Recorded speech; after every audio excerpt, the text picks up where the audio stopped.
suivons ces temps et nous sommes à l'instant de la parole et comme je le disais encore tout à l'heure quand nous étions en train de prier, la pensée de l'année, nous la connaissons, c'est une année de croissance. 2026, c'est l'année de la croissance pour chacun de nous. C'est l'année de l'éclosion, c'est l'année aussi où nous bâtissons sur la parole, nous bâtissons des vies, nos vies sur la parole. Et depuis le début, le Seigneur a mis sur le cœur de son serviteur, le pasteur Herman, de nous parler surtout de notre identité.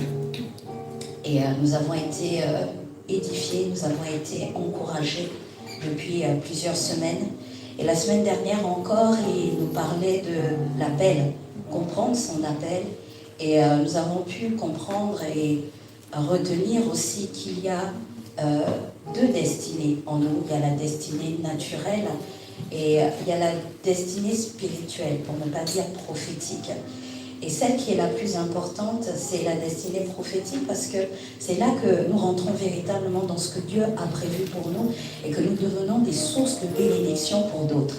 Parce que c'est surtout pour cela que le Seigneur nous a envoyés sur terre. Ne l'oublions jamais. Nous sommes les représentants de son royaume. Dieu se révèle au monde à travers nous. Nous ne sommes pas des êtres ordinaires. Nous ne sommes pas venus pour faire comme ceux-là qui n'ont pas le Christ en eux, qui n'ont pas le Saint-Esprit en eux font, qui pensent que bon, tout se passe ici et il n'y a pas de suite après. Nous sommes de cette race, comme on dit, une race élue, mais surtout de cette race qui a compris que nous sommes de passage sur terre et que nous devons marquer notre passage sur terre. Et le marquer de quelle façon? C'est pas en brandissant nos richesses, en montrant que nous sommes puissants par des biens matériels. Mais non, nous devons marquer notre passage sur terre en disant qu'il y a un Dieu, un seul, qui existe. Et il est le créateur de toutes choses. Et surtout qu'il a un plan qui s'inscrit dans l'éternité. Ça, c'est véritablement important. Et si je dois résumer tout ce que le pasteur Herman nous a enseigné jusqu'ici, c'est vraiment de comprendre qu'à chacun de nous, une destinée singulière va s'appliquer. Et c'est à nous d'aller chercher, à savoir quelles sont ces choses, quelles sont ces œuvres que le Seigneur a pratiquées, a préparées d'avance afin que nous les pratiquions. C'est ainsi que nous arrivons à accomplir la destinée spirituelle. Ça ne viendra pas comme ça. Le simple fait de croire en Dieu ne suffit pas pour rentrer dans sa destinée spirituelle. Il y a une démarche à faire, il y a une quête dans laquelle nous devons nous inscrire. Et le point de départ, c'est déjà chercher à connaître quelle est notre identité. Et dans notre identité, nous avons compris que oui, nous sommes enfants de Dieu aujourd'hui. Nous avons reçu le Saint-Esprit, mais il y a également un appel, pour ne pas dire une mission. Véronique a une mission, Herman a une mission, Paola a une mission, Jean-Baptiste, le pasteur Herman, nous avons tous une mission. Le plus important, c'est de chercher à connaître cette mission. Et c'est là que nous devenons efficaces et utiles pour le royaume. Tant et aussi longtemps que nous ne sommes pas dans cette quête, nous ne serons pas en train de faire ce que Dieu attend de nous. Donc vous comprenez qu'il ne s'agit pas de singer, pour ne pas dire imiter. La Bible, quand elle parle d'imitation, c'est l'apôtre Paul qui en parlait, il disait « Soyez mes imitateurs comme je le suis de Christ ». Comme moi-même, je suis imitateur de Christ. Donc en réalité, celui qu'on doit imiter, c'est Christ. On ne doit pas chercher à imiter parce qu'on trouve que ce que Warren fait vraiment c'est bien. Moi j'aime sa vie vraiment. Quand je regarde vraiment Dieu l'a béni. Donc moi aussi je veux maintenant faire comme Warren. Non. Si tu regardes à Warren l'homme, c'est qu'il y a quelque chose que tu n'as toujours pas compris. Et il y a aussi quelque chose que Warren n'a pas encore compris. Parce que Warren est censé révéler Christ. Donner envie à la personne qui veut l'imiter de se rapprocher de Christ. C'est ça le but. Et Dieu va se servir de Warren avec ce qu'il a investi en lui, avec les dons, avec la sensibilité, avec le Saint-Esprit en lui qui va opérer d'une manière particulière qui sera différente de celle de Paola. Et cette année, c'est là que Dieu nous attend. La croissance, c'est apprendre à justement rentrer maintenant dans l'action. Quand on est grand, on n'est plus, le pasteur nous en parlait, on n'est plus dans l'assistanat. On n'attend plus que les choses viennent pour nous. Ah, les aides de ceci, j'attends le 5. Hein, la CAF va m'envoyer les aides. Et là, quand j'aurai reçu les aides, là, maintenant, je peux faire des choses. Non. Lorsqu'on parle de croissance, on grandit. Et une personne qui est grande, c'est une personne qui entreprend des choses. C'est une personne qui sait ce qu'elle a à faire. C'est une personne qui poursuit un but. Ça, on ne peut pas le demander à un enfant. Mais le Seigneur nous dit pour autant, cette année, pour chacun de nous, individuellement, c'est l'année de la croissance. Donc, on comprend qu'il faut chercher à grandir. Et il faut chercher à faire justement ce que des grandes personnes font. Mais vous allez me dire, mais pasteur, comment démarrer, comment faire si je ne sais pas? Et là est toute la question. Et c'est ce que nous avons commencé à voir la semaine dernière.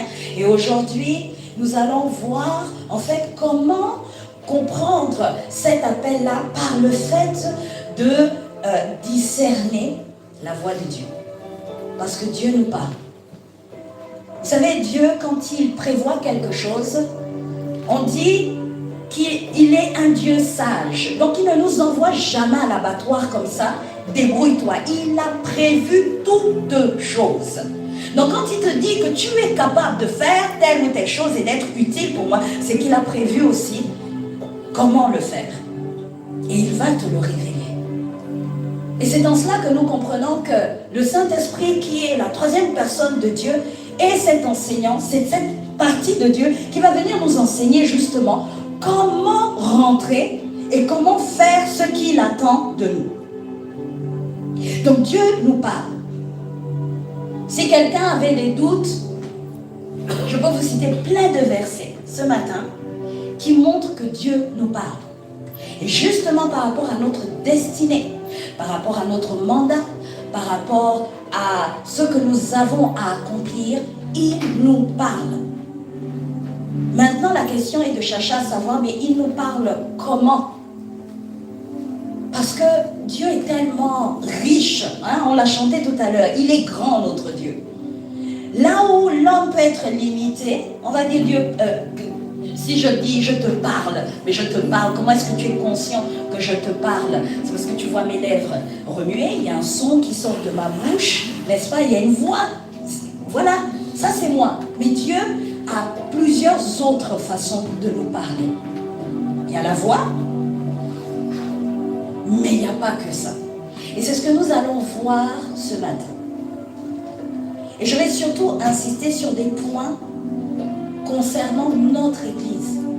Le but, ce n'est pas d'être dans le général. On n'est pas dans une école biblique ou théologique pour donner des points. Allez, tenez, prenez ça, puis débrouillez-vous. Il faut que ça vous parle. Il faut que vous compreniez là où, certainement, vous n'avez pas encore forcément bien appliqué les choses, ou des fois, là où vous n'entendez pas forcément Dieu, où vous ne savez même pas discerner qu'en vérité, c'était Dieu qui vous parlait. Vous savez, des fois, on croit que parce que la chose est négative, Dieu n'était pas dedans. Faux. Dieu ne nous parle pas seulement sur des choses positives, bien aimés. Le problème, souvent, c'est l'interprétation. C'est l'interprétation. Voilà pourquoi la Bible dit Dieu parle tantôt d'une manière, tantôt d'une autre. Mais c'est nous les hommes, nous qui ne prêtons pas garde, nous ne prenons pas garde à ce qu'il nous dit. Donc le problème, c'est pas a-t-il parlé, a-t-il dit de bonnes choses? Dieu est bon, oui. Mais en bon père qu'il est, il sait aussi nous reprendre, il sait aussi protéger, il sait aussi corriger. On a tendance souvent à l'oublier. Comprenez? Donc dans la correction, des fois, Dieu va fermer une porte, il va interdire des choses. Mais nous, souvent, nous interprétons le refus, une porte qui se ferme, comme étant c'était pas de Dieu. Alors que non. C'était un moyen par lequel Dieu était en train de te faire comprendre quelque chose. Et par la grâce de Dieu, à travers les points sur lesquels je vais insister, J'espère, et c'est vraiment mon souhait, mon désir, ma prière, que ça nous aide en fait. Le Seigneur nous attend, comme je disais, à un autre niveau. De plus en plus que nous soyons des hommes et des femmes spirituels. L'homme spirituel, la femme spirituelle regarde à Dieu quand il doit prendre une décision, quand il doit faire quelque chose. Il regarde à Dieu. Et dans ce sens-là, il doit savoir interpréter les informations qu'il reçoit. Toujours en parlant du fait de entendre la voix de Dieu, ou Dieu, comment Dieu parle. Nous sommes dans une dispensation qui est vraiment tout autre que celle que nous pouvons découvrir lorsque nous lisons la parole de Dieu. Dans l'Ancien Testament, vous allez remarquer que Dieu parlait, il a toujours parlé. Il a toujours parlé parce que Dieu a une voix. Ok? Et on l'a vu à travers les études bibliques. N'est-ce pas? Oui. Le Saint-Esprit. Ok? Tout à fait. Et donc, Dieu a toujours parlé. Depuis la nuit des temps, il a parlé. Même quand vous lisez Genèse, et Dieu dit, n'est-ce pas? Ok? Bon, donc Dieu parle. Mais on va se rendre compte que entre l'Ancien Testament et le Nouveau Testament, il y a quelque chose de nouveau, en fait, qui s'est passé. Pour ne pas parler juste de dispensation. Avant, quand Dieu parlait, il passait par des signes extérieurs. Il passait par des toisons. Pourquoi? Parce que ceux qui ont vécu à cette époque-là, ils n'avaient pas la grâce que nous avons aujourd'hui d'avoir le Saint-Esprit. Le Saint-Esprit est en nous. On va prendre juste le cas de Gédéon. Gédéon, quand bien même Dieu lui a parlé, et lui a dit, je t'ai choisi. Peu importe la famille d'où tu viens, le rang, mais je t'ai choisi pour être celui qui va apporter la victoire dans ce combat. Gédéon n'ayant pas le Saint-Esprit en lui pour le convaincre. On dit que le Saint-Esprit convainc de péché, de justice et de jugement, n'est-ce pas? C'est ce qu'il fait au-dedans de nous. Il est l'Esprit de la vérité. Il est Dieu, n'est-ce pas? Sauf que Gédéon ne l'avait pas en lui. Donc, Gédéon entend une parole de Dieu, il est face à ses doutes, il est face à ses faiblesses humaines. Qu'est-ce qu'il fait? Il dit, je vais être sûr que c'est toi qui m'as parlé.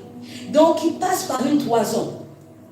Il passe par une toison, donc un signe extérieur. Il dit, bon, Seigneur, écoute, moi je vais placer cette toison-là, et si c'est véritablement toi qui as parlé, alors viens, interviens, fais, et il oriente même la manière dont le Seigneur devait agir.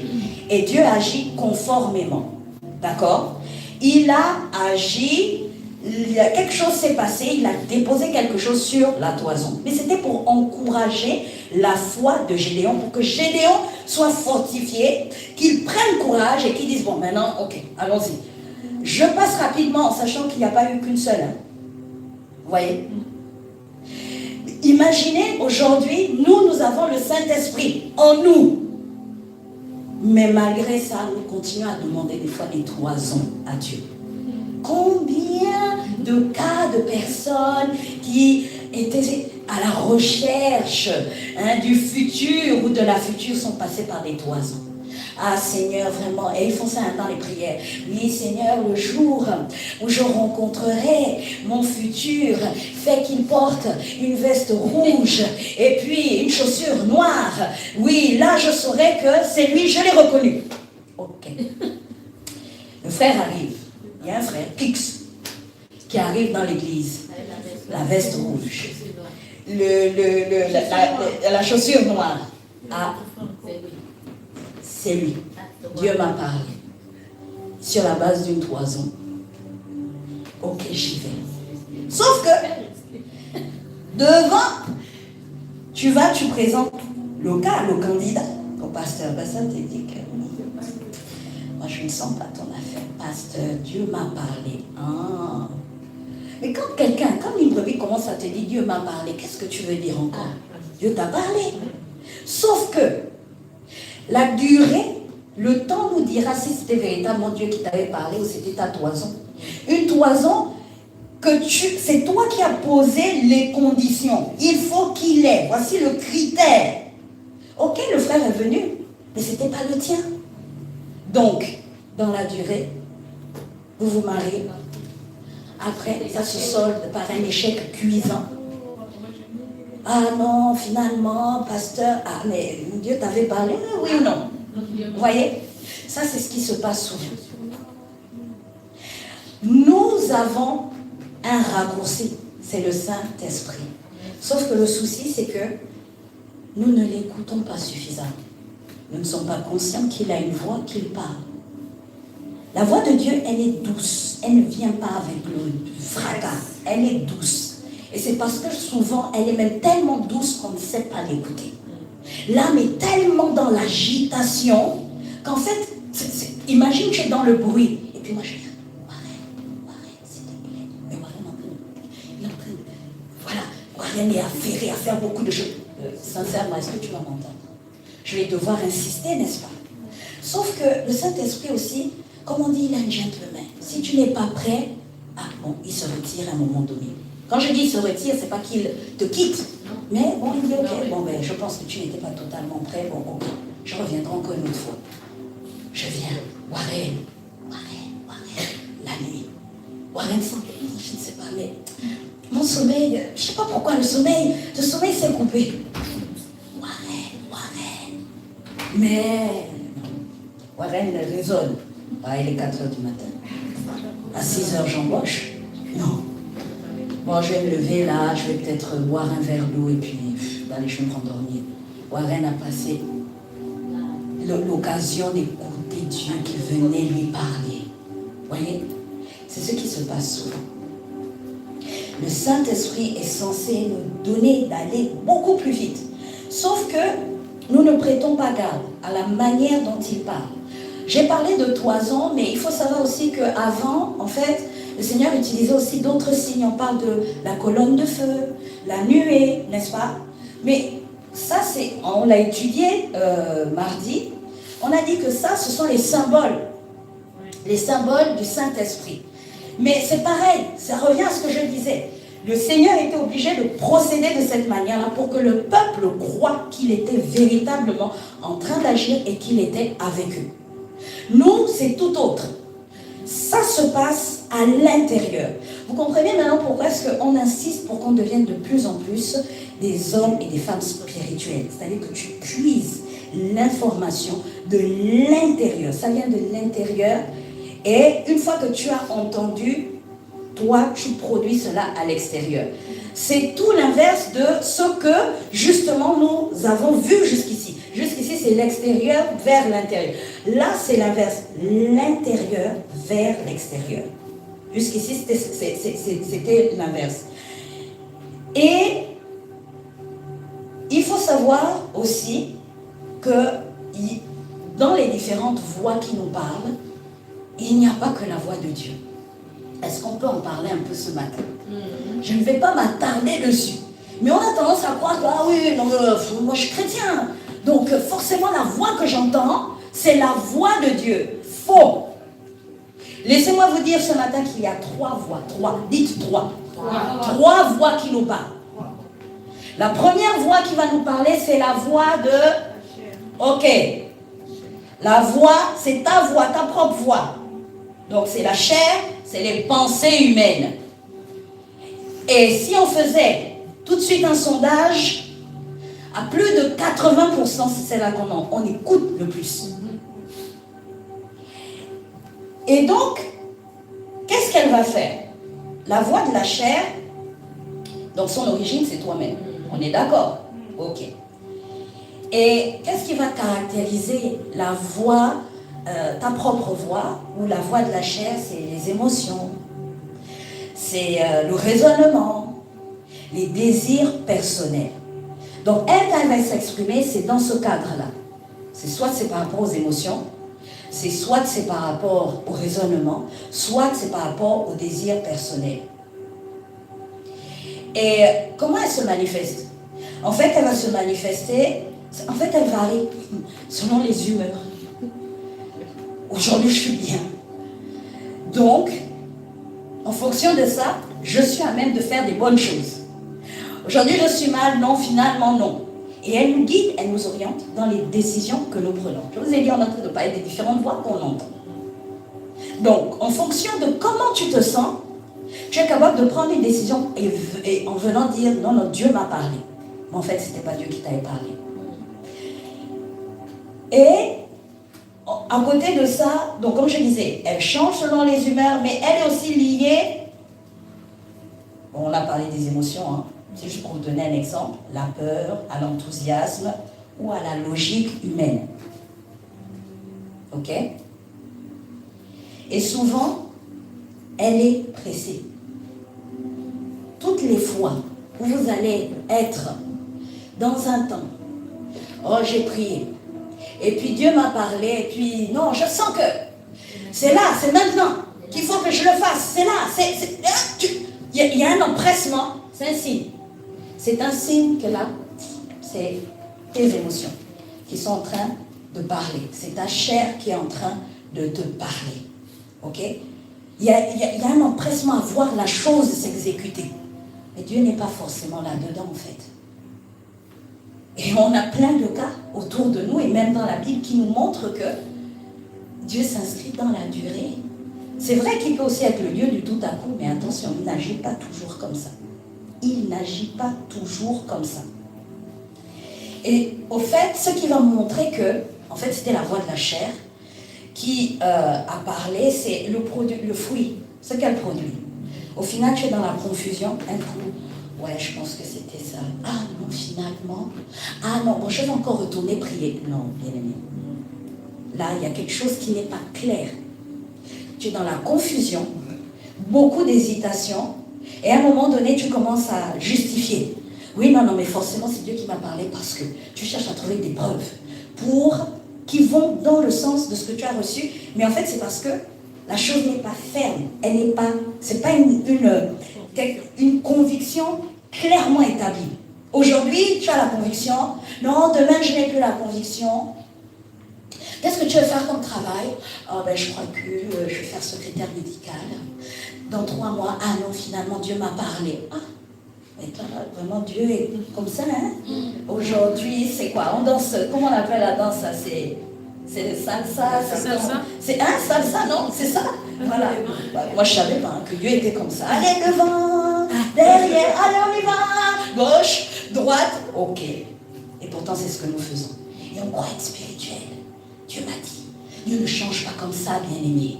Il y a des paroles qu'il te donne, je vois seulement l'exaucement ou l'accomplissement 7 ans plus tard. Ça, il faut le savoir. Dieu s'inscrit dans la durée. Donc faites attention aux choses là qui vite, doivent s'accomplir. Non. Et puis qui changent tout le temps. Là, sincèrement, c'est un signe qui te montre qu'il y a un truc. Il y a quelque chose. Il y a quelque chose que tu as loupé au passage.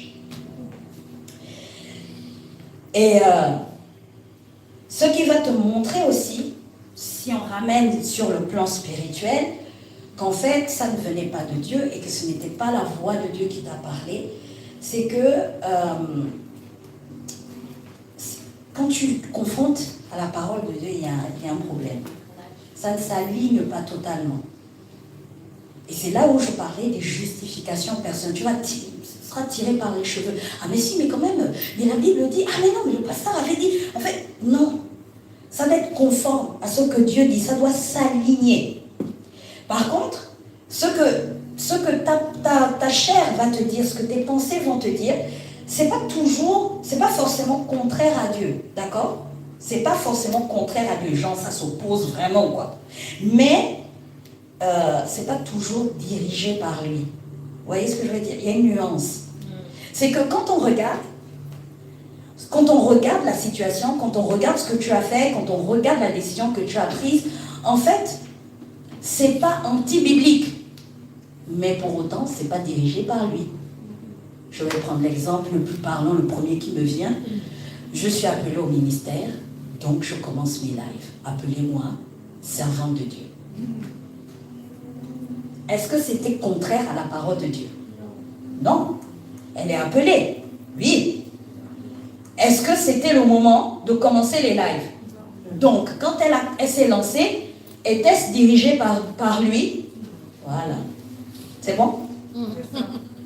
C'est bon? Ok. La deuxième voix, c'est la voix de l'ennemi. Oui, l'ennemi aussi nous parle. Il n'y a pas un rempart là entre l'ennemi et nous parce que nous sommes enfants de Dieu. Ah oui, il ne peut pas m'atteindre et tout. Non, l'ennemi aussi parle.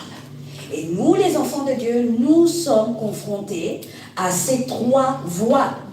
Il n'y en a pas une qui... Voilà. Maintenant, ce qui va faire la différence, c'est le discernement. Mais l'ennemi aussi a une voix. Bon, l'origine, c'est qui? C'est Satan. Eh oui, Satan. Pas quelqu'un d'autre. Satan, et elle va se caractériser comment? C'est le père du mensonge. Hein. Donc, il n'y a aucune vérité. Donc, il vient avec le mensonge, l'accusation, la destruction. Comment elle se manifeste, cette voix? Elle est souvent dure, accusatrice, oppressive même. Ah, j'ai reçu une parole du Seigneur. Ah oui, non, là, le Seigneur m'a dit que vraiment, avec tout ce que j'ai fait là, non, je ne suis plus digne de venir dans sa maison. Ok, bon. C'est pas la voix de Dieu. Elle est dure, elle est accusatrice, elle est oppressive. Et il y a des gens comme ça qui se sont retrouvés. Non, pasteur, en tout cas en ce moment, non, je fais un travail. Vraiment, pasteur, je reviendrai, mais pour l'instant, vraiment, non, je ne suis pas digne. C'est pour ça que le service, là, je vais d'abord arrêter un moment. Quelle était la voix que tu as entendue? La voix de Dieu n'accuse pas, elle ne condamne pas. Quand Dieu te parle, il te donne la solution. Quand Dieu te parle, il t'encourage. Même quand il corrige, ça ne reste jamais comme ça. Ensuite, ça pousse à la peur. Ah non, moi j'ai maintenant peur, hein. Les délivrances là, non, ça, non. Mais on te dit, non, tu es appelé au ministère de la délivrance. Ah non, moi ça, non, voilà. Moi, c'est pas ce que Dieu m'a dit, en tout cas, pasteur, bon, tu es bien gentil, tu es zélé, j'aime ton feu, mais ça c'est pas pour moi, arrête. Voilà, ok. La voix que tu as entendue là, c'était pas celle de Dieu. Elle se nourrit de la peur, elle pousse à la peur, au désespoir ou à l'orgueil. Au désespoir ou à l'orgueil. Chaque fois que tu vas entendre une chose qui est dite, soit ici sur la chaîne, venant d'un frère ou d'une sœur, et que ça va te pousser au désespoir, dis-toi demande-toi, est-ce que c'est véritablement la voix de Dieu que j'ai entendue? Je m'arrête un instant là-dessus, parce que c'est très important. Est-ce que vous savez que pendant que la parole de Dieu est libérée, il y en a qui entendent notre voix? C'est possible? Est-ce que ce n'est pas Dieu qui parle? Si. Mais toi, à l'instant, en fonction de comment tu étais positionné, la voix que tu as entendue n'est pas celle de Dieu. Voilà pourquoi, quand on sort de là, il y a des gens, des fois, ils sont fâchés. Ils sont fâchés. La parole a béni le plus grand nombre, mais lui, quand il sort de là, il est fâché. Mais tu es fâché quoi? Non, en tout cas, moi, ce que le pasteur a dit là, je ne suis pas d'accord. Là, il est en train de me viser, ça, c'était vraiment contre moi. Bien-aimé, je te refais le replay, écoute bien la parole. À quel moment le pasteur en train de te dire, c'est toi, je t'accuse. Vous comprenez ce qui se passe? Voilà pourquoi on dit, disposons-nous, prions avant d'entendre et recevoir la parole. Recevez avec douceur la parole qui a quoi? Le pouvoir de faire quoi? Sauver. C'est important. Donc attention, on peut être là. Es-tu concentré? Es-tu immergé dans la présence de Dieu? Si tu es distrait, c'est une autre voix qui va venir te parler. Ah non, mais franchement, le pasteur là, ah non, moi je suis fâché, je quitte l'église. Parce que le message ne me convient pas du tout. Ah, le message ne me convient pas. Ah, je me suis senti jugée. Ah, non. Ça, c'est pas possible. Il n'y a pas l'amour dans cette église. Oh, le pasteur, vraiment, moi, je ne sais pas. Hein. Je ne sais pas d'où il vient, mais... Waouh. Et quand tu discutes avec les autres disent, mais qu'est-ce qui s'est passé? Mais le message ne disait pas ça. Sœur, frère, va réécouter le replay un peu. Vous voyez? C'est possible. Je vous ai dit, je ne parle pas des choses extérieures. C'est des choses qui se passent dans les églises. Tu n'entends pas à l'instant la voix de Dieu. Soit c'est la voix de l'âme qui te parle, ou c'est la voix de l'ennemi. Le pasteur est contre toi. Pécheur. Tu te souviens de ce que tu as fait hier? pasteur n'est pas au courant. Je n'ai pas dit. Lève-toi. Tu te lèves. On vient à la fin. Alors, est-ce que tu as été bénie? La sœur Véro arrive avec Régina. Vous avez été bénie? Oui, tu es polie. Oui, j'ai vraiment été bénie. Tu reviendras? Oui, je reviendrai. Ah. Mais quand on t'appelle dans la semaine, ce numéro, en tout cas, tu tombes sur le répondeur. Pourquoi? Parce qu'il y a une autre voix qui t'a parlé, en fait. Ouais, mais quand même, quoi. Ouais, non, mais là-bas, c'est dur. Hein. La parole, elle est dure. Ah, attention. Voilà, on juge, etc. Ça, c'est la voix de l'ennemi. Chaque fois que tu te sentiras comme ça, pose-toi des questions. Quelle est la voix que j'ai entendue? Quelle est la voix que j'ai entendue? La Bible dit que l'amour de Dieu ne soupçonne pas le mal. Pourquoi est-ce que tu vas tout de suite penser que quand ton frère est venu te parler, c'est parce qu'il avait quelque chose contre toi? Quand le pasteur est venu te parler, te donner un conseil, il avait quelque chose contre toi. Pourquoi tu penses ça tout de suite, en fait? Non. L'amour ne soupçonne pas le mal. Donc, on reçoit la parole avec humilité et dire, ah bon, peut-être qu'il y a quelque chose dont je n'étais pas conscient. Et le Seigneur s'est servi d'un autre canal pour venir me parler, pour venir révéler un trait de caractère que, sans le savoir, je suis en train de chérir depuis de nombreuses années. C'est tout. Si tu reçois ça comme ça, là, oui, la voix de Dieu peut venir t'interpeller sur quelque chose. Mais si ça ne produit que, que des ronces et des épines, il y a quelque chose qui ne va pas. Donc c'est une autre voie. Et il y en a qui ont besoin de faire comme une rééducation. On est prédisposés tous, autant que nous sommes, à entendre ces trois voies-là. Mais il y a une rééducation à faire à un moment donné. Et c'est le but de ce genre de prédication. Que tu t'exerces à davantage entendre la voix de Dieu. Que tu donnes plus de poids à la voix de Dieu en toi, plutôt que d'écouter les autres voix qui finissent à t'amener dans le trouble. Et tu n'arrives pas à vivre le bonheur, l'épanouissement que tu es censé vivre en Christ, en fait. Elle va aussi te renvoyer la honte. Et le test biblique, c'est vraiment, ça contredit la parole, en fait. Ça contredit la parole. Quand c'est la voix de l'ennemi, ça contredit la parole. Ça te vole ta paix aussi. Tu n'as plus la paix. Tu ne te sens plus bien dans l'assemblée. Non, mais vraiment, là, il y a quelque chose. Non, vraiment, quand je suis en présence de la sœur, non, ça ne va pas. Et tu donnes libre cours à cette voix. Tu es convaincu que c'est Dieu qui te parle. Mais Dieu n'est pas dans la division, bien-aimé. Vrai ou faux? Dieu est dans l'amour et l'unité, non? Donc quand il y a un conflit, la logique voudrait que la suite, c'est quoi? Dieu nous parle d'être des réparateurs de brèches, des artisans de paix. Tant que cela dépend de toi.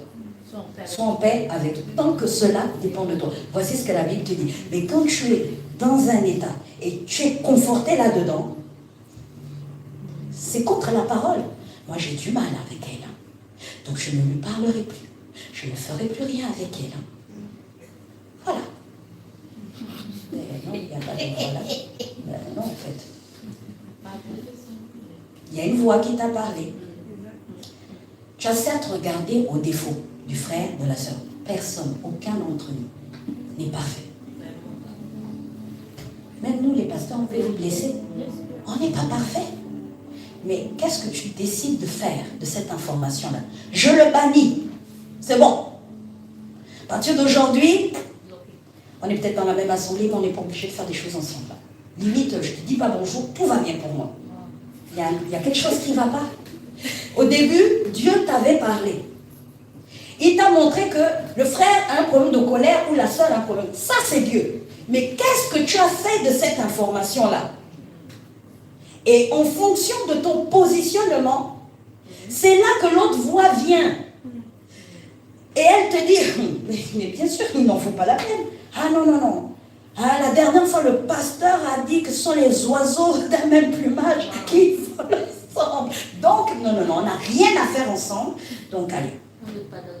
Et puis, on finit par former, voilà, une église, il y a des clans, des clans, des clans, des clans. Et puis, on est là, alléluia, Seigneur, vraiment, unis-nous. Mais quelle unité? Vous voyez? Contre-parole, contre la parole. Lui, c'est la division. Il vole ta paix, mais tu es à l'aise avec ça. De toute façon, c'est Dieu et moi. Dieu et moi. La relation telle que Dieu l'a prévue, elle est horizontale et verticale. C'est ça la croix. Hein? Horizontale, mais Dieu te dit aussi que tu vas vivre ta vie chrétienne avec les frères et sœurs. Il y a une bénédiction aussi là-dedans. Donc si toi, tu es à l'aise avec le fait de venir, et puis bon, moi de toute façon c'est Dieu, et puis les serviteurs de Dieu, bonjour pasteur. Et puis quand tu pars, au revoir, la sœur te salue, bonjour.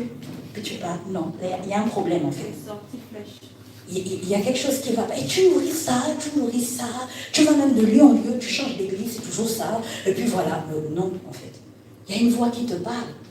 Et cette voix-là, elle domine en toi. Et tant que tu es en train d'entendre cette voix-là, et lui donner la place de Dieu, en fait cette place devient ton Dieu, tu auras du mal à rentrer dans ton appel. Le Seigneur t'appelle à être vraiment quelqu'un qui bénit les autres, un diacre dans l'église ou une diaconesse, mais à cause de ça, tu as du mal. Tu comptes les années, oui, dans le Seigneur. Ça fait 15 ans que je suis dans le Seigneur, 20 ans, et tu rentrais dans ton appel. Et tu es véritablement utile pour Dieu. Ce n'est pas une question, Dieu n'a pas besoin que tu viennes t'asseoir tous les dimanches. Écouter sa parole. Il va te demander à un moment donné à quel moment tu mets en pratique ma parole. À quel moment tu commences à être le bras, le prolongement de ma voix, de ma main pour bénir les autres. C'est ce qui est utile pour Dieu. Donc arrêtons de nous séduire. On parle de comprendre son appel. Donc il faut entendre quand Dieu nous parle. Et pas entendre autre chose.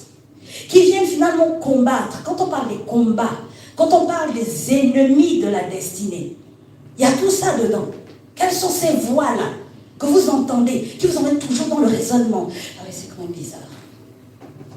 Ah ouais, ici on fait comme ça. Ah ouais, le raisonnement. Okay. Tu perds du temps en fait avec le raisonnement. Mais c'est bizarre. Est-ce que les autres églises font comme ça? Mais on ne te demande pas d'être dans les autres églises. Es-tu convaincu qu'ici il y a Dieu, il y a l'Esprit de Dieu? Là, that is the question. Si tu es convaincu que l'Esprit de Dieu ici, mais suis le mouvement. Qu'est-ce que tu as cherché à savoir les autres églises font comment? Non. C'est ça. On dit destinée singulière. Vision singulière. C'est important de le comprendre.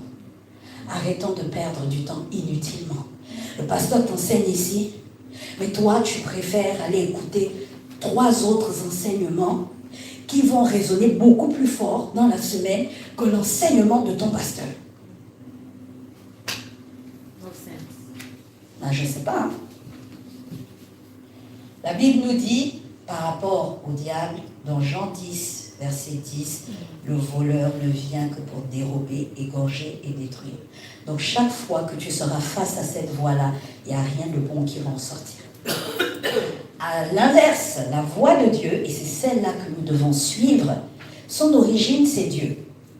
Elle se caractérise par quoi? C'est une voie qui va toujours te conduire dans la vérité, l'amour, la sainteté.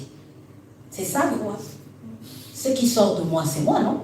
Warren, quand tu parles, vous n'êtes pas 2, vous n'êtes pas 3 en toi. C'est toi qui me parles, n'est-ce pas? Mais tel que Dieu est saint, ce qui va sortir de lui, ce que ça va produire, va l'incarner. Vous comprenez? C'est vrai, véritablement ça. Voilà pourquoi on dit la voix de Dieu. Lorsque c'est elle qui te parle, le fruit, en fait, que tu vas en retirer, il y a cette vérité, elle te conduit vers la vérité, il y a l'amour, et il y a la notion de sainteté. Comment elle se manifeste? C'est ce que je disais tout à l'heure, elle est calme. Elle est calme. C'est pour ça que souvent, Dieu va nous demander d'être, comment dire ça? Tempéré, oui, et puis aussi, comment dire ça?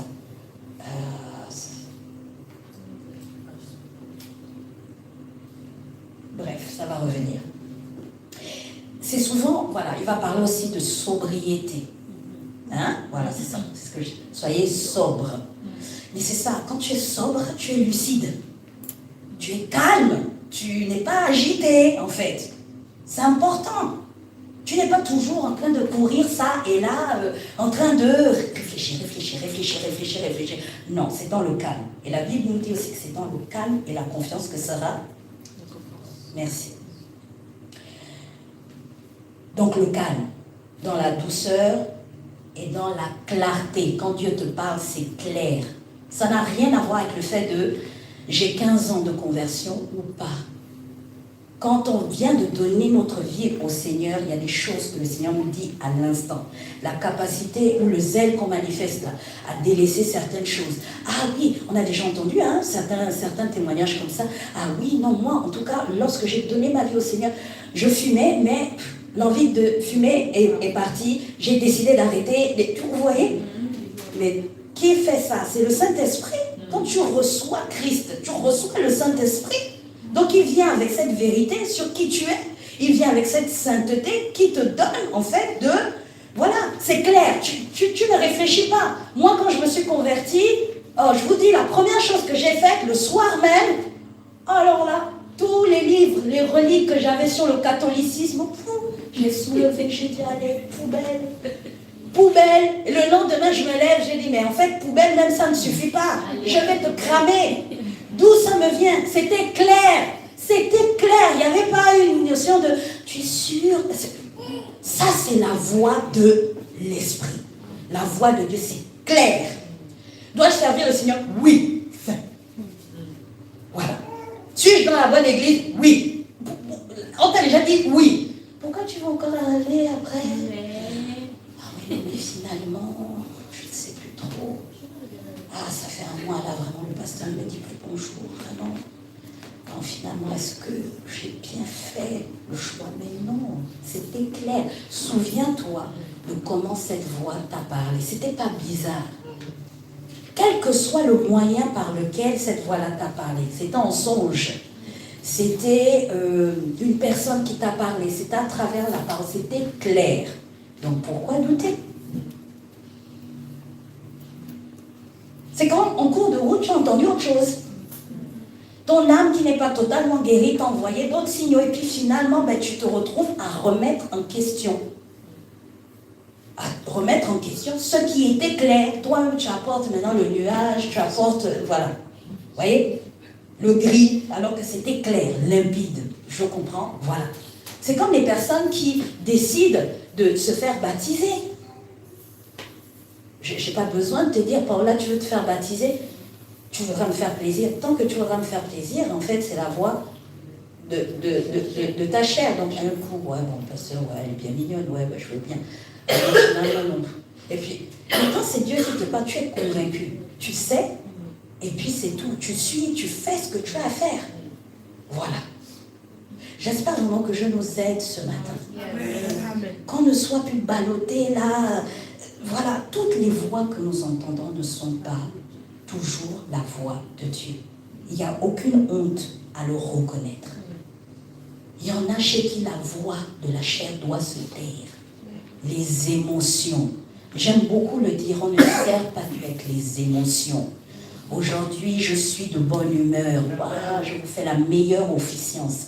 Je vous fais la meilleure conduite, merci, de la louange. Je vous fais la meilleure prédication. Bon, là, franchement, j'ai été vraiment fâchée avant de venir. Donc, bon, écoutez, comprenez. Je vous fais ça en mode expéditif. Ou bien, le frère a été méchant avec moi la dernière fois. Donc, maintenant, c'est bon. Moi, si on me demande de faire quoi que ce soit concernant moi, mon cœur, vous voyez, on ne sert pas avec les émotions. La voix, là, des émotions, elle doit se taire. C'est pas je dois moins l'entendre, c'est là, elle doit se taire. Parce que ce n'est pas cette voix-là qui va te conduire dans ton appel. Ce n'est pas celle-là. Au contraire, elle va te retarder comme elle a eu à le faire jusqu'ici. Elle va t'emmener sans cesse dans le raisonnement. Les remises en question, mais des remises en question qui n'ont pas lieu d'être. La bonne remise en question où Dieu nous attend, c'est celle qui te pousse à toi t'examiner et demander à Dieu, Seigneur, suis-je toujours sur la bonne voie? Mais tout le reste, la remise en question tout le temps, il y a un problème. Donc ça veut dire que tu passes plus de temps à raisonner. Non, je le ferai quand j'aurai tel âge. Je le ferai quand j'aurai telle situation. Non, mais non, en fait, vous retardez. Quand Dieu nous appelle, ce n'est pas parce que nous sommes déjà 3 fois saints. Ce n'est pas parce que nous sommes parfaits. Nul d'entre nous ce matin n'est parfait. Mais pourtant, il te dit, tel que tu es, viens à moi. Tel que tu es, je veux t'utiliser. Laisse-moi te façonner et faire de toi qui je veux que tu sois. C'est ça qu'il faut comprendre. Donc arrêtons. Oui, mon âge, ma situation. Tu rappelles à Dieu à chaque fois tes blessures, tes peurs, tes manques. Je n'ai pas d'argent. Tu vois ma situation. Ah Seigneur, non. La voix de la chair parle trop. Et tu te trouves sage. Celui qui nous donne la sagesse, c'est Dieu. Quelle est cette sagesse que tu manifestes? Est-ce une sagesse humaine? Ou c'est la sagesse de Dieu? Non, je pense qu'il est plus sage. Vu mon état de ne pas faire trop de réunions. Par rapport à quoi tu dis ça? Mais tu veux rentrer dans ton appel. On a dit de toi, tu es un enseignant. On a dit de toi, tu es une prophétesse. Jamais tu ne viens aux réunions de prière. Jamais tu te retrouves dans une situation où les dons peuvent maturer. Les dons spirituels. Mais tu espères rentrer dans ton appel. C'est un non-sens, bien-aimé. Ce n'est pas possible. Et ce qui nous pousse souvent à faire ça, c'est cette fameuse voix qui nous parle. Et je dis ce matin, la voix de la chair et des pensées humaines doit se taire. Si vous voulez reformuler et donner un autre titre à ce message ce matin, c'est la voix de la chair doit se taire. Sincèrement, si nous voulons rentrer dans ce que Dieu a prévu pour nous cette année, cette voix-là doit se taire. On doit travailler à la discerner, à la reconnaître. Et lorsqu'elle vient, qu'on soit capable de dire, toi, je ne te suivrai pas. Arrière de moi, Satan. Comme Jésus a pu le dire. C'est très important, bien-aimé. La voix de Dieu, elle est souvent accompagnée de paix. Parfois, elle est corrective, mais jamais humiliante. Ce qu'elle produit, elle va t'emmener dans la repentance. Elle va t'emmener dans une restauration. Elle va t'emmener dans le désir d'obéir. Elle va t'emmener dans l'amour, dans l'humilité, dans la confiance. Ce qui nous montre que c'est la voix de Dieu, c'est qu'elle est toujours en accord avec la parole. Elle glorifie Dieu, pas l'homme. La Bible dit dans Jean 10 au verset 27, « Mes brebis entendent ma voix. Elles entendent ma voix. » L'essentiel ici, comme je disais, c'est de retenir déjà qu'il y a ces 3 voix-là. Il y a ces 3 voix-là qui parlent. Maintenant, c'est d'arriver à discerner pour agir en fonction. Mais surtout, le choix que nous devons faire, c'est celui de suivre la voix de Dieu et de travailler à la reconnaître quand c'est lui qui nous parle. Dieu nous parle comment? Il y a beaucoup de choses que j'ai déjà dites, je reviens dessus rapidement. Dieu nous parle à travers sa parole. À travers sa parole. On l'a vu, la parole a une voix. Quand on dit la parole te parle, en la lisant ou en l'écoutant, les enfants de Dieu reçoivent des enseignements, des encouragements, des avertissements et des directions pour leur vie. Je pense que vous l'avez déjà expérimenté. Quand vous lisez la parole de Dieu, vous avez l'impression d'entendre une voix, n'est-ce pas? Vous sentez que ce n'est pas juste une lecture simple. Il y a des choses qui se passent en vous. Mais cette voix-là, c'est le Saint-Esprit. On a dit que le Saint-Esprit est la voix de la parole. Donc ça veut dire quoi? Que quand tu es confronté à la parole de Dieu, tu autorises le Saint-Esprit en fait à te parler et tu es dans une disposition à l'entendre.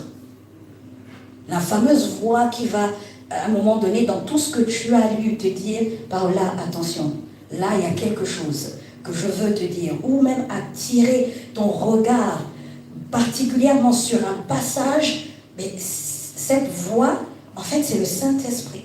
Quand tu es au contact de la parole, voilà pourquoi on dit il est l'esprit de la parole. Dieu nous parle à travers le Saint-Esprit.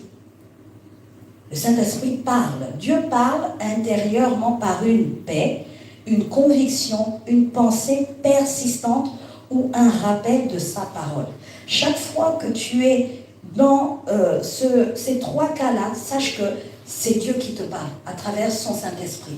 Une paix, une conviction, une pensée persistante. Tu ne sais pas pourquoi, mais tu te réveilles, tu fais autre chose. Tu as la pensée par rapport à Mathilde. Tu fais autre chose. Le premier jour, tu dis, bon, c'est pas grave, bon, Mathilde, oui, ok, bon, elle est dans mon église, pourquoi pas, voilà. 2 jours plus tard, Mathilde. Ça se montre insistant. Va demander à Dieu.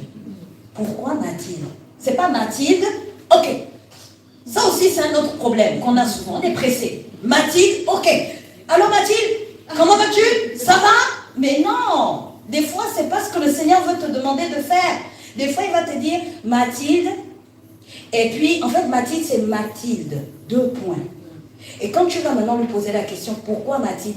Il va te dire, en fonction des dons, il est capable de te donner ce qu'on appelle une parole de connaissance.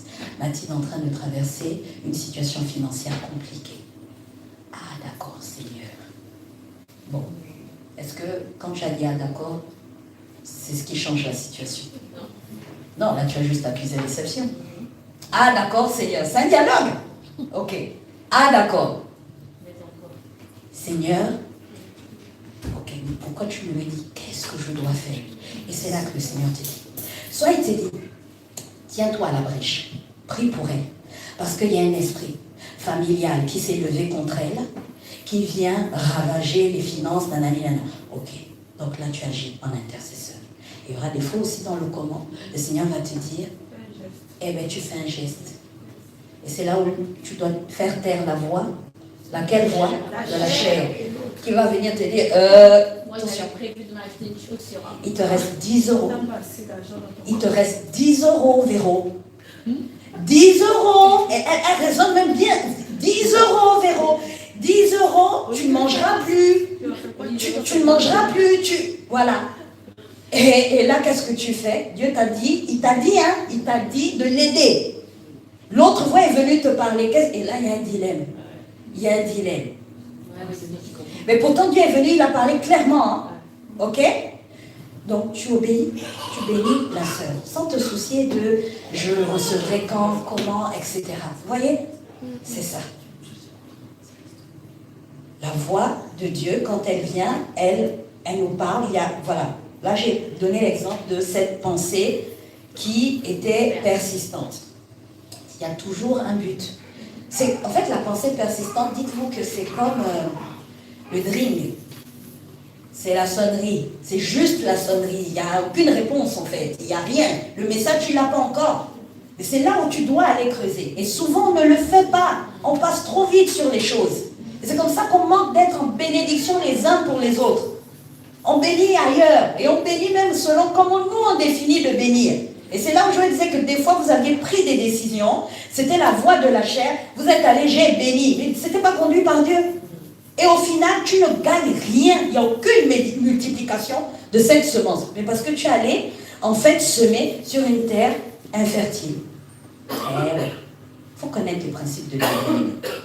Il faut bénir à Dieu.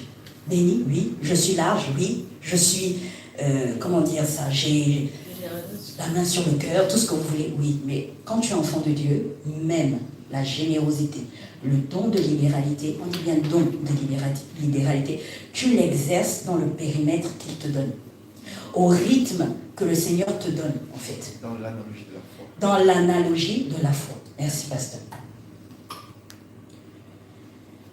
Donc, ce n'est pas une voix audible, la plupart du temps, mais c'est comme un guide, une guidance douce qui oriente vers le bien, l'amour et la vérité. D'accord? Quel autre moyen aussi Dieu utilise pour nous parler par la prière? Dans l'exemple que j'ai pris, en fait c'était l'exemple d'un temps de prière. Warren a entendu Mathilde, il allait, il a prié. Il a inclus Mathilde dans ses temps personnels de prière. Il ne s'est pas contenté de dire, bon, moi j'ai ma liste de sujets, je prie pour ma vie, je prie pour ma femme, je prie pour nos projets, et puis voilà. Non, il a consenti, avec ce qu'il avait entendu, d'inclure Mathilde dans ses temps de prière, et voici comment Dieu lui a parlé.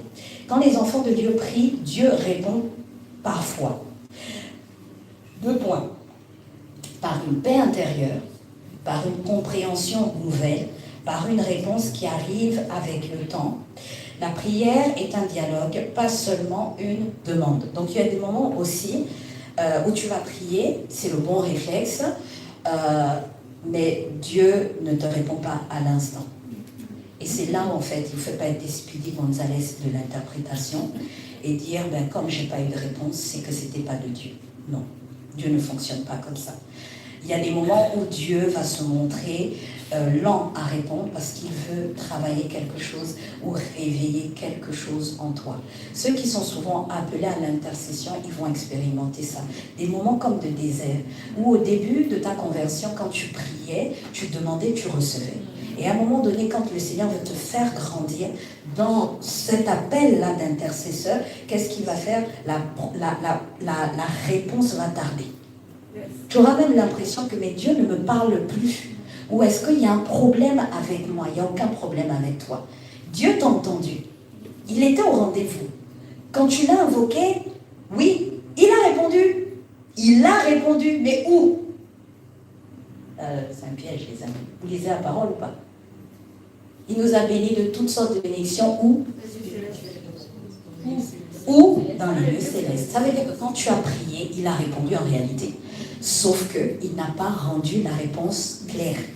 Exactement. Donc toi, tu as l'impression qu'en fait, Dieu ne t'a pas répondu. Ok? Et c'est là où en fait la persévérance doit intervenir. Et la pleine conscience que Dieu me parle, que Dieu ne m'a pas abandonné. Pourquoi vous pensez toujours que Dieu vous abandonne si vite?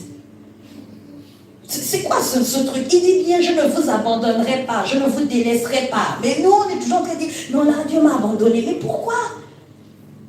Non! Sa parole est vérité. S'il le dit, il ne nous abandonne pas. Donc, si tu n'as pas obtenu une réponse, mais c'est peut-être que Dieu tarde. Ou bien peut-être aussi qu'il a répondu, tu n'as pas fait prêter attention. Par la prière, il nous parle. Voilà pourquoi quand on prie, il faut être concentré. Au passage, quand on prie, il faut être concentré. Vous savez que des fois, on peut prier, puis on est distrait. Tu pries, tu grattes la tête, tu penses au poulet, tu penses à la journée, tu penses déjà à la journée de demain, tu penses à tout. En fait, à aucun moment, tu viens vraiment dans la présence de Dieu, étant conscient que tu dois déposer à ses pieds tes fardeaux. Hein? À aucun moment, tu viens, oui, bon, voilà. Ça, c'est ce qu'on appelle être religieux. Ok? Je viens, bon, parce qu'il faut que j'ai quand même un temps de prière, mais tu ne t'adresses pas à Dieu, ta pensée n'est pas focalisée sur lui. Tu viens et tu multiplies, jour après jour, des paroles vaines. Eh bien, il te regarde. Il ne se passe rien. La prière est censée être un temps de qualité avec Dieu. Un moment qui te bénit. Quand tu finis de prier, tu sens que j'étais dans la présence de Dieu. Je suis venue à sa rencontre. Dieu m'a parlé. Dieu m'a fait du bien. C'est ça en fait. Vous savez, ce n'est pas une question de durée. Hein. Ce n'est pas parce que tu auras mis 1 heure à prier que tu auras cette sensation-là. C'est pas ça. C'est comment tu te disposes. 5 minutes. Moi, j'ai une sœur avec qui en ce moment, on prie 10 minutes. 10 minutes, top chrono. Bonjour, ça va? Oui. Allez, top chrono, c'est parti. Prions en langue. Mais on est consciente que Dieu est là. Et quand on sort de là, on sent que, ouais, à demain. C'est 10 minutes. Des fois même en 5 minutes, Dieu est capable de faire ce que toi tu attends, je ne sais pas, un jeûne de 40 jours où tu n'as jamais réellement prié, où tu t'es juste privé de nourriture. Donc la prière aussi c'est important. C'est vraiment, il faut se préparer et il faut être concentré. Sinon, voilà, tu risques pas d'entendre ce que Dieu a à te dire. Et te dire, mais moi je ne comprends pas, moi ma vie de prière, elle ne produit aucun résultat. Non, bien-aimé. Je ne connais pas quelqu'un qui a une vie de prière basée vraiment sur la parole de Dieu, conduite par l'Esprit de Dieu, et il ne voit pas le fruit dans sa vie.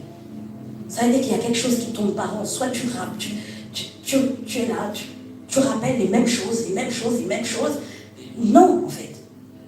Oui, Seigneur, tu es bon. Seigneur, merci. Tu es merveilleux. Oui, mais encore. Oui. Donc, la prière. Dieu parle à ses enfants à travers les circonstances. Et ça va être le dernier point que je vais développer aujourd'hui. Et lorsqu'il nous parle à travers les circonstances, c'est pour nous guider, pour nous enseigner, pour nous protéger et pour nous préparer. Je reprends. Lorsque Dieu parle à ses enfants, lorsqu'il nous parle à nous, à travers les circonstances, c'est pour nous guider, pour nous enseigner, pour nous protéger, pour nous préparer. Les circonstances ne remplaceront jamais la parole de Dieu. Pourtant, c'est quand même un moyen par lequel le Seigneur veut nous parler. Les circonstances. Et ça aussi, c'est un autre point où souvent on échoue et on ne voit pas, on n'arrive pas à discerner la voix de Dieu dans les circonstances. Autour de nous, les circonstances de la vie. Dieu peut parler en ouvrant une voie. Donc là, on va parler d'une opportunité claire, d'une paix intérieure, d'une confirmation. Ou alors, c'est ce que je disais au tout début, en fermant une porte. Mais c'est toujours Dieu qui parle. C'est pas tout de suite Satan le diable. Quand Dieu ouvre et il ferme. Donc quand il ferme aussi une porte, c'est bien lui. Ça peut être des obstacles répétés, quand la porte se ferme, d'accord? Ça peut être une absence de paix, ça peut être des empêchements. Mais Dieu est dans ça. Ne voyez pas toujours, tout de suite, que c'est l'adversité. Et puis tu te lèves dans un combat spirituel. On te voit maintenant, tu deviens l'ombre de toi-même. Et c'est comment tu ne fais que maigrir, pasteur, je suis dans un combat là. Je fais un travail. Je ne sais que. Là, j'en finis là avec ce problème. Ok, tu es fini avec quel problème? Quel problème en fait? Qui t'a dit que c'est l'ennemi? C'est Dieu qui a fermé la porte, il est en train de te dire, hey, ma fille, c'est bon, c'est bon. Pasteur, non. Là, j'ai un sujet. Pasteur, vraiment, prie pour moi, le travail est attaqué. Ok, on a prié, on a jeûné, on a invoqué, vraiment, Seigneur, toute l'église s'est mobilisée. Mais Paola voit souvent les portes se fermer. Non, là, il faut que je continue. Mais non, il n'y a pas à continuer. Pose juste une seule question, Seigneur. Pourquoi la porte s'est fermée? Et là, le Seigneur va commencer à te parler. Va dire que ma fille, ne vois pas ça comme un échec. Je suis le Dieu qui élève et qui fait toutes choses belles en son temps. Et voici, le temps est venu pour toi de passer à autre chose. Tu te souviens, en 2022, je t'avais parlé d'une promotion. Le temps est venu où l'accomplissement de sa parole va se manifester. Voilà comment Paola arrête de maigrir. Paola retrouve le sourire. Une seule parole. Oh! Et puis, comme elle sait maintenant ce qu'il faut faire, et bien voilà, la bénédiction arrive. Comprenez? Donc les portes qui se ferment, ce n'est pas forcément l'adversité. Moi-même, j'ai expérimenté ça en 2025, les amis. La chose s'est étalée de 2024 à 2025. J'ai dit, bon, Seigneur, qu'est-ce qui se passe à un moment donné? Ah oui, non, mais vraiment, on voit une élévation dans le milieu professionnel et tout, vraiment. Ah, tes patrons, ils seront vraiment contents de toi, les résultats. J'ai saisi la parole avec foi, n'est-ce pas? J'ai dit, ok. Et Dieu continue. Je vous dis que quand Dieu veut nous enseigner, la même parole revient, mais avec une de ses précisions. La même année, à telle date, nanana. Ok, Seigneur, je saisis la parole. Je suis allé, j'ai postulé. J'ai passé les comment on appelle ça? Les les tests, les entretiens et tout, ça se passe bien. Moi-même, là, je sens que, vraiment, non, j'ai appliqué toutes les stratégies. Le bêta dit que lui, non, lui, quand il va passer un entretien, il se oint d'huile. Tout ça, là, j'ai fait. Ah, refus. Elle est bon. Là, il y a quelque chose. Je n'ai pas honte, c'est mon Dieu, c'est mon Père. J'ai dit, bon Seigneur, c'est quoi l'histoire? Qu'est-ce qui se passe? À quel niveau je dois prier? Qu'est-ce que je n'ai pas compris? Et Dieu parle tantôt d'une manière, tantôt d'une autre. Dieu ne m'a pas répondu là. Il a répondu plus tard. J'étais dans une conversation avec le pasteur Nina. Elle me dit, pasteur, comment ça va et tout? Je dis, je suis là, bon, encore un échec là. J'ai passé un énième entretien et puis voilà. Elle m'a dit, Dieu sait ce qu'il fait. Et quand elle dit ça, mon esprit s'ouvre. Et je comprends en fait qu'il y a une suite. Il y a une suite. Ça, c'est la première chose qui bouge, au moment où elle donne cette parole-là. Et quelques jours après, ça mûrit maintenant en moi. Je médite dessus, et c'est comme ça que le Seigneur commence à me dire que je suis en train de fermer la porte de Bordeaux, parce que je ouvre les portes de Toulouse. Amen. Le temps vient. Yes. J'ai pris ça, j'ai gardé ça pour moi. Vous savez, on a beau être comme on est, mais des fois, il y a des paroles comme ça, là, où on doute un peu. Seigneur, est-ce que c'est vraiment toi? Et dans les jours qui ont suivi, on a eu la conférence anniversaire. Et ce jour-là, le Seigneur a parlé publiquement. Vous étiez tous témoins de ce que le Seigneur a dit, qu'il est temps. Et il parle, vous voyez bien la réponse de Dieu pour me confirmer que ça venait véritablement de lui. C'est le pasteur Mena qui dit, pasteur Laetitia, pendant que tu étais là, j'ai clairement entendu la voix de Dieu me dire qu'il faut que tu commences à postuler à Toulouse, parce que l'heure vient pour vous de venir vous installer. Voilà. Vous voyez? Donc, les circonstances. J'ai voulu m'entêter, mais le Seigneur est en train de travailler quelque chose en moi. Vous voyez? La persévérance dans la prière, la dépendance aussi à sa personne. Quand il parle, il parle de manière précise. Et il faut que nous apprenions à le suivre aussi de manière précise. Je ne laisse rien tomber d'une parole. Si à un moment donné, il y avait eu un soupir, je me souviens qu'il y a eu le soupir. Et je m'attarde dessus pour dire, ok, le soupir voulait dire quoi? Mais souvent, on prend une partie et puis on court avec ça. Vous voyez? Donc aujourd'hui, je sais que Dieu peut prendre du temps pour répondre parce qu'il est en train de travailler quelque chose. Il est en train de travailler, il est en train de me préparer. Effectivement, toute l'année dernière, le Seigneur a pris le temps de nous préparer pour ces temps qui arrivent, en fait. Vous voyez? Est-ce que ce n'était pas que Dieu n'avait pas parlé? Est-ce que ce n'était pas la voix de Dieu? Si, c'était la voix de Dieu. Mais il a pris le temps et il fait toutes choses belles en son temps. Les circonstances nous enseignent. Les portes qui se ferment ne sont pas synonymes, voilà, d'échec. La Bible nous dit, dans Apocalypse 3:8, j'ai mis devant toi une porte ouverte que personne ne peut fermer. Ok? Yes. Donc Dieu confirme sa parole à travers les circonstances et il illustre même. Un autre aspect, j'en ai parlé un peu tout à l'heure à travers les exemples que je prenais, c'est les épreuves et les difficultés. Ça aussi, c'est souvent un moyen excellent, j'ai envie de dire, par lequel Dieu nous parle. Dieu se sert parfois des circonstances difficiles pour nous corriger, pour nous enseigner la dépendance, pour fortifier notre foi. Dieu se sert parfois des circonstances difficiles pour nous corriger, pour nous enseigner la dépendance à sa personne, pour fortifier notre foi.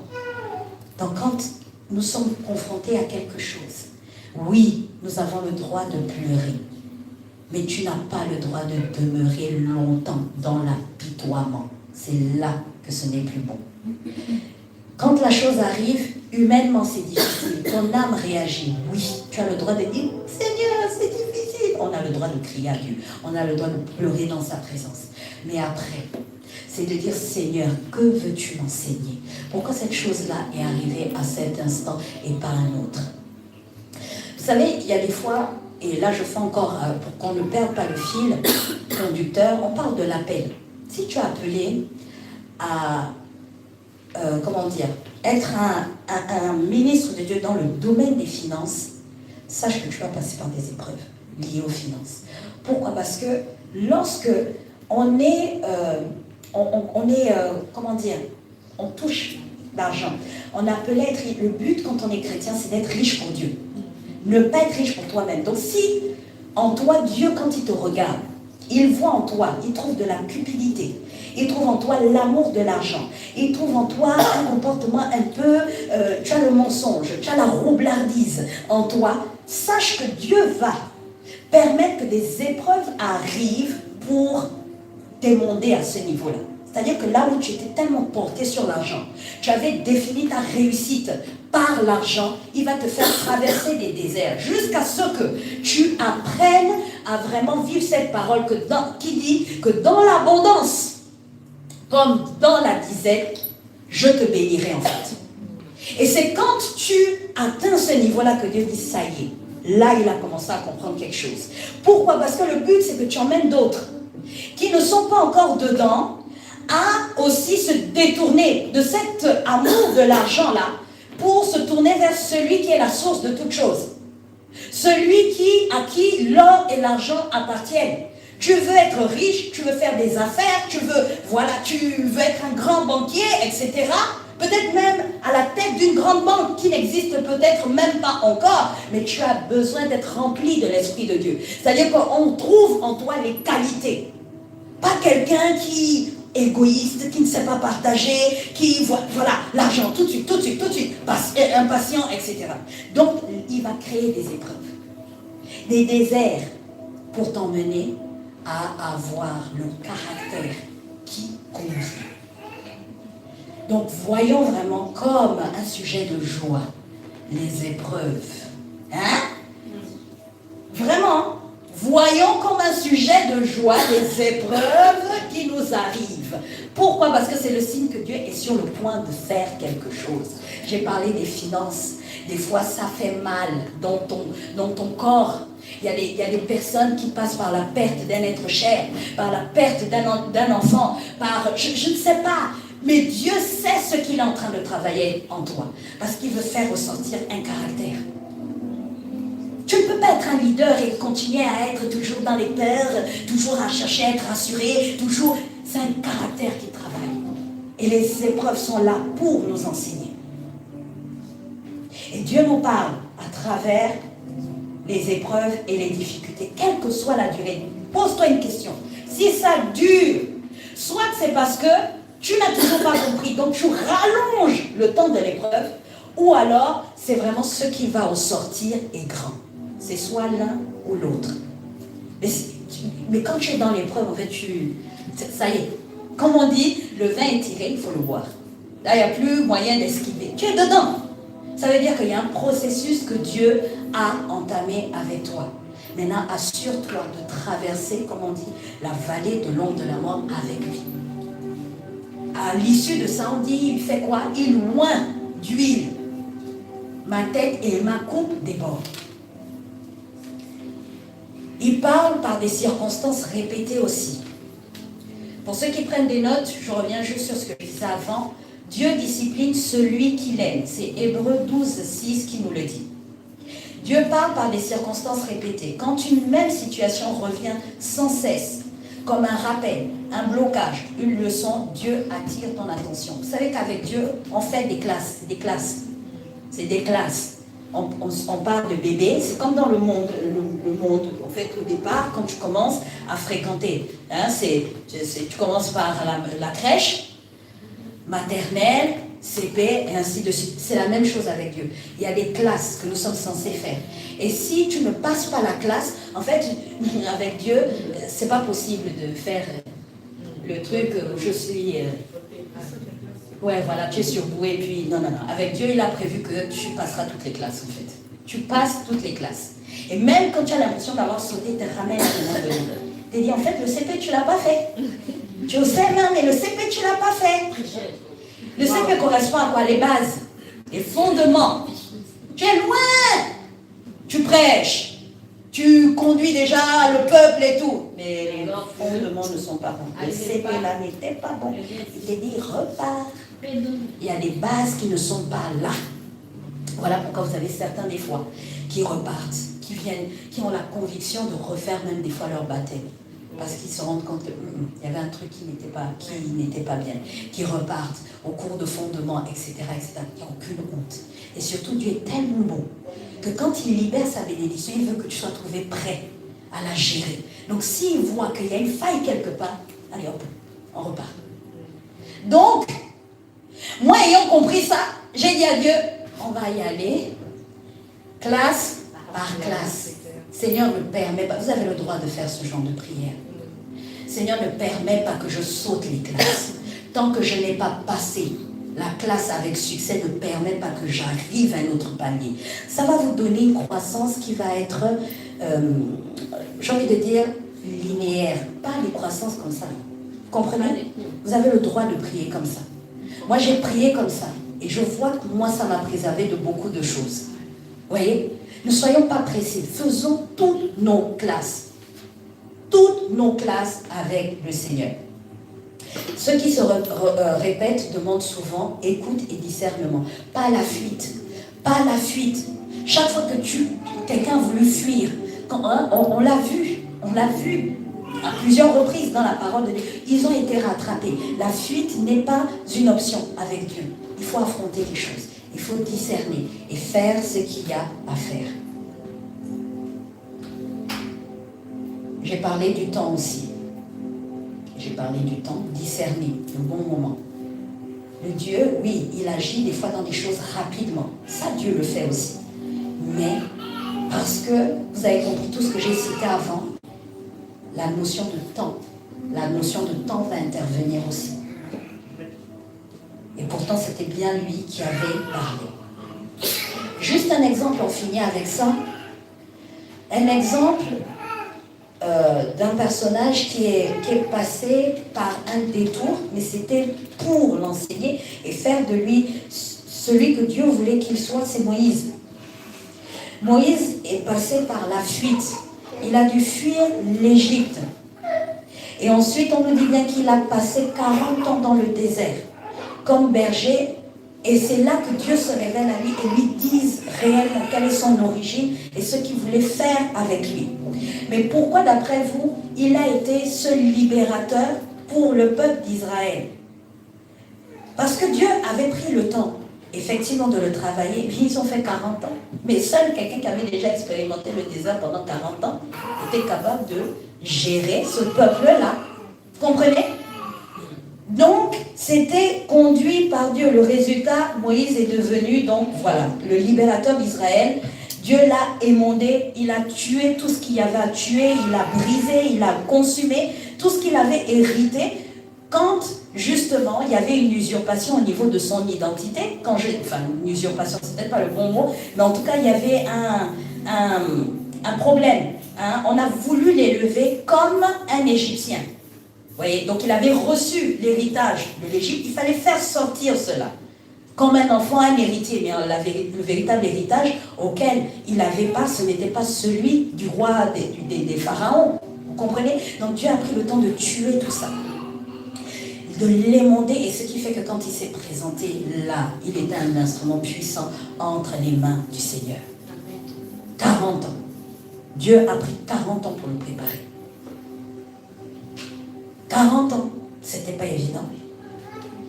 Mais au sortir de là, oui, c'était un vase utile, un vase d'honneur. Sans Moïse, Israël n'aurait pas connu la délivrance. Levons-nous.